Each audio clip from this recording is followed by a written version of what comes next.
Have you ever wanted to be the very best like no one ever was? Me too! Then come join me on my journey to the top of the Pokemon trading card game live ladder, where we take a fresh account and try to get it from a lowly Togepi all the way to the Arceus rank. By studying the top tournament results and using some of the best decks in format, my name is Primetime Wizard TV, and welcome to my Arceus Arc. Hello, Pokemon fans, and welcome back to the Arceus Arc. Okay, bring it close. I do have something to admit here. I had a different episode prepared. I was gonna feature one of my favorite decks. I had the perfect guest, and I even wrote a script and everything. But you know what? We're gonna throw all of this out the window because of one word: Torterra. That's right, ladies and gentlemen, Torterra. We got our first YouTube request very recently. Well, at least I think it was a request. Adam Tuttle literally dropped the word Torterra, but we'll take it. Yeah, so I scoured the internet database to find the best performing Torterra EX deck, and I think I found something pretty interesting. Let's check it out. This is the deck we're gonna be bringing here today. And in an early Temporal Forces online tournament, this deck got 23rd out of 268, which is absolutely amazing. I mean, shout out to Greninja Boy for the innovation and the awesome placement. Taking a look at the deck, it does aim to take advantage of the Torterra EX's massive 340 HP and only one energy requirement for attacking, because it does have the attack Forest March that does 30 times the amount of grass Pokemon in play. That means we're only going to be playing grass Pokemon. And you know what helps grass Pokemon? The stage 1, the Grotle with the Sun Drenched Shell ability. It allows you to find a grass Pokemon from the deck once per Grotable, and it is chainable. Yes, we play Rabsca instead of Manaphy because grass. Toedscruel just to play around the Chenpao or the Goldengo, which, you know, they can hit those big numbers. And oh, a very underrated, underplayed Pokemon is that Whimsicott with the Wafting Heal ability. Heals all the damage from your active grass Pokemon in exchange for discarding all the energy attached. So in Torterra's case, you're trading like a ton of damage for one energy. That seems like a good deal to me. Other than that, we're supported by the Arven TM Evolution engine, and we also have Turo for some extra healing. This is a very interesting deck, and you know what? I think I'm going to need a little bit of help before we start playing. Even though this was last minute, I was able to find a resident expert here for some tips. Thanks, Primetime. Yeah, just be mindful of when you evolve those Grotles. I mean, the ability is very powerful. It might make sense to only have one Torterra EX active, since you can find it anytime you want. Also, be mindful that the Turtwig has 80 HP. Buddy-Buddy Poffin can't find it, so those Nest Balls gotta save that for him. Thank you so much to the expert. With that, I do feel confident in going into some games. Let's get to it. All right, here we go. 180 now in the Greninja rank. We're playing Torterra. Let's see if we can get some wins. Again, this is a very unorthodox deck, but something I am hoping to run into are going to be those Charizard EXs, just because they're weak to grass. All right, we're up against the Dawn of Dozo, and they're in Umbreon, a little bit higher than us. 380, I believe, was what I saw. All right, heads always shreds, ladies and gentlemen. Do we get it? We want to go first. It's Tails. Let us go first. Show us your Charizard, please. Again, we are an evolution deck, although going second isn't that bad. Now that I think about it, we do have the Arven engine to work with if we can utilize it. As no, we are going to get to go first here. And let's see what we draw. Toedscruel, Buddy-Buddy. The thing I have to be mindful of, again, is that Buddy-Buddy does not get the Grotle. The only thing that can get Grotle is the Nest Ball, which luckily we do have, and this Artazon. So we will get a full setup. It is going to be Charmander, so we might be up against Charizard. This may be a great matchup for us. Not gonna lie. All right. Let's start with some Buddy-Buddy Poffins. get out. I don't think we're going to need a Rellor, so I'm going to get double Cottonee. Toedscruel in the active with 2 retreat is pretty tough, as I am going to use this Nest Ball here. Get myself a Turtwig. I'm going to get the chain going. I'm going to use the Artazon, even if it does help my opponent as well. I think it's still worth just to improve our setup here. The only thing that is kind of bad is the active Toedscruel requires 2 energy to retreat. That's actually one of our worst starters, I think. All right, we're just going to go ahead and pass here. The only way we can retreat that Toedscruel might be with something like a Turo potentially. Let's see what our opponent has in store for us, though. Again, they can start attacking. Tail on Fire does 10 damage, and it searches the deck for a Fire Energy. So not too bad. And there's a Bibrel. Could be Art Babe, but we've been seeing the Pidgeot EXs played a 1/1 Bibrel now as well. So anything's possible here, as we do see the Pidgeot come into play. All right. And another Buddy-Buddy Poffin here. Not too bad. Great start here for my opponent. So both of us off to the races, really. But again, I think we have the advantage, right? They don't one-shot us. We potentially one-shot them. While I am fearful of something like a Radiant Charizard, or maybe even a a Fire-type attacker from their end, like an Entei V, or the dinosaur Entei. I forget his name. And there it is. Tail on Fire, 20 damage, plus the attachment. Again, I don't mind. Go ahead. Knock out my Toedscool, because I don't really need him right now. We got another Buddy-Buddy Poffin, but I think we're going to fill that last spot with another Turtwig. Yeah, we're just going to get another Turtwig here. I think I will play the Iono just because it's a draw supporter. We could need to refill there. Maybe I should have thinned the deck. Actually, now that I think about it, that might have been the smarter play, where we can start chaining, because we do have now 2 Grotles in play. I can find myself maybe the Torterra EX at this point. Just hold one in the hand. We'll go ahead and grab, let's see, another. This is essentially grab to hold, just because there's nothing we can really evolve. Maybe the Toedscruel in the active. I think what I'm going to do here is, just in case my opponent misses, I am going to attach an energy to the active. I guess we Spore. Why not? We attach the active just so that we can pay for the retreat cost next turn and try and go on the aggressive, because they are going to need Rare Candy plus the Charmander. Oh, Rare Candy plus the Charizard, excuse me, to be able to attack. But let's see what they have. Again, they're playing a very interesting Charmander. The Pokemon Go Charmander is not necessarily what you typically see in the Charizard EX decks, just because the other one, I forget the name of the attack, but does 30 damage also for 1 energy.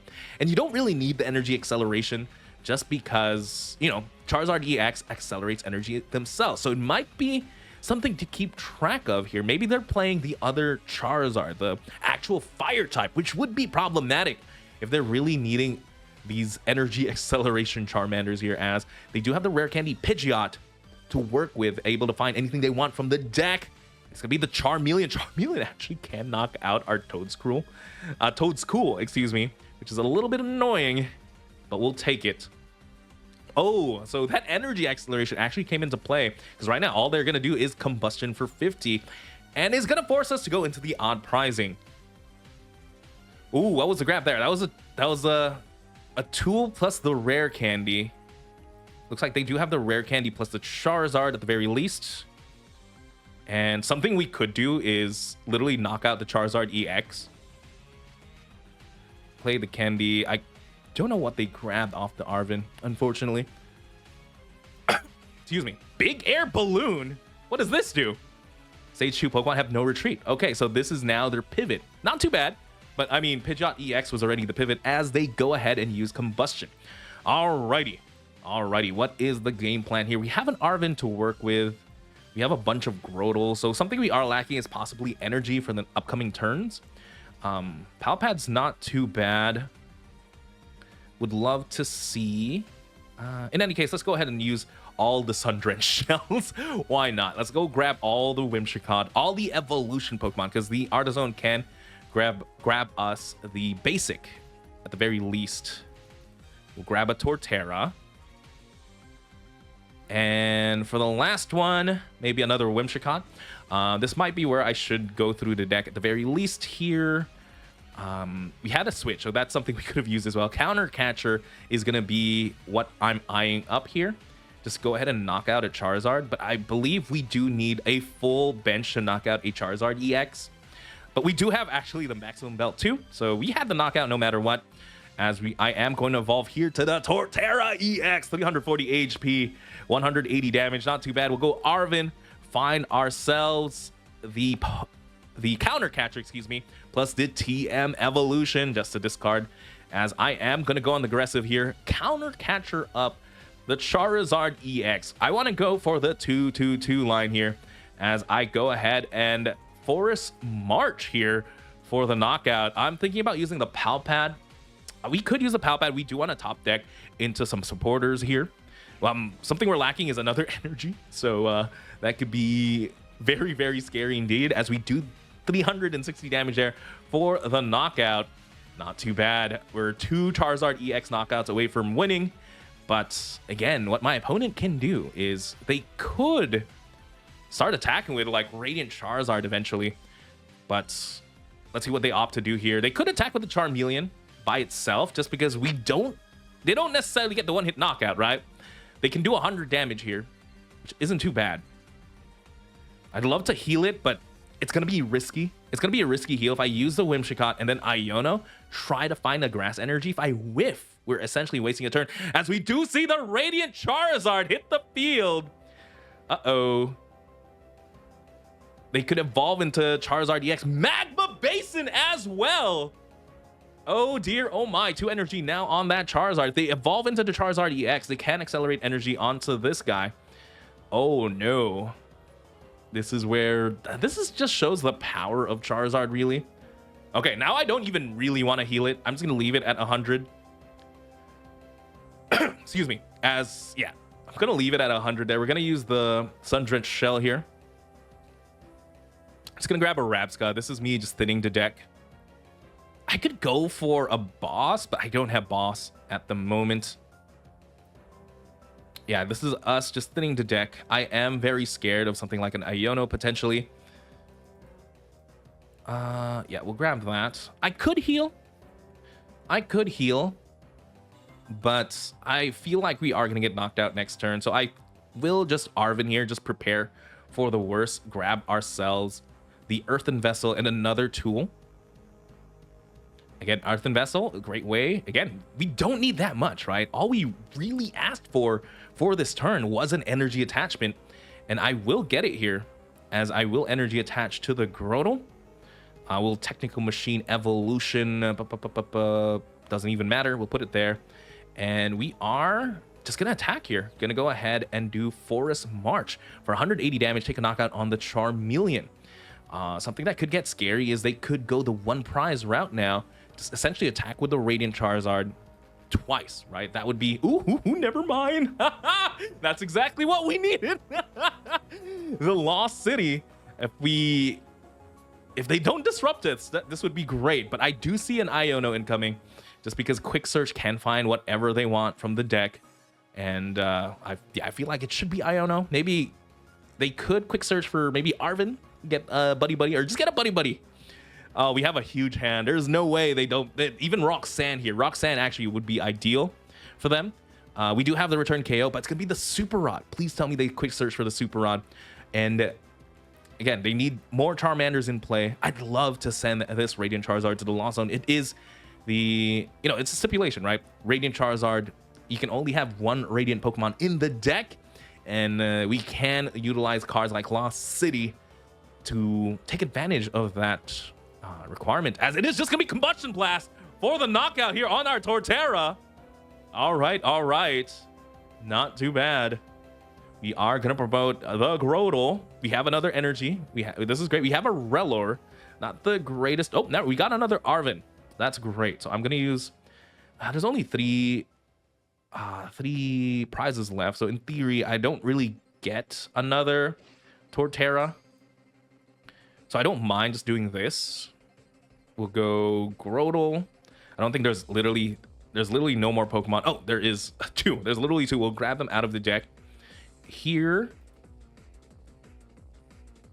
Yeah. They must be thinking, hey, now they're going to play the 1 prize rounds. We'll drop the Torterra EX. We have an energy. We'll attach this to the Grotle, our last one. We'll use Arven here. Just because we can. Maybe I should have done that. Now that I think about it. Maybe I should have just got the rod anyway. I think I'll go for the Pokégear. Maybe try and dig for boss's orders the next turn. We'll drop the Lost City. And just like that, ladies and gentlemen, we're going to go ahead and Forest March 180 damage. And send that Radiant Charizard, literally the only thing that can really knock us out, to the Lost Zone. Even if we took 3 prizes, all 5 of our prizes, a Charizard does 330. We have 340 HP. They're gonna need at least a damage modifier here. If they played something like the Belt, maybe that would be problematic, as they do drop a Charmander. That's the only one they're gonna drop. We're gonna try and chase it down here, and ideally, I think their best way to win is really just leave the Pidgeot in the active, because I don't take a knockout against a Pidgeot. Second Charmander now in play. There's the Fire Energy attachment as well. We are lined up here. We do have 2 Torterras. This Grotle essentially is a Torterra and a boss's orders. Ladies and gentlemen, they could get something stuck in the active here. It's going to be the Rabsca. Oh no, this Pokégear needs to find us an energy. At least 1 energy. Maybe a Turo could help. Oh, Blazing Destruction? No? Okay. Okay, this is fine. They can't attack. They can get rid of the Lost City, though. So no more sending fire Pokemon to the Lost Zone for me. We're going to go ahead and Pokégear. Hopefully, we do have the Turo. I could also grab the Arven. I could get the Arven. I think I want the Arven instead. So I basically I basically wasted an Arven the last turn because I just Arven for another Arven. But what I want is another Earthen Vessel here. There's 3 energy in play, because what I can do is maybe safeguard our hand, discard this. We'll discard the Buddy-Buddy Poffin. Grab 2 Grass Energy, because everything can technically retreat for 1 now that we don't have the Toedscruel. We'll attach to the Rabsca. We can Psychic here. Does 40 damage. No, that's not enough. Okay.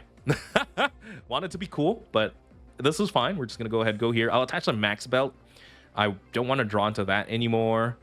And we're just going to go ahead and, yeah, Forest March here for the knockout. Their only attacker is Charizard. We're good against that. All right, we'll take a prize.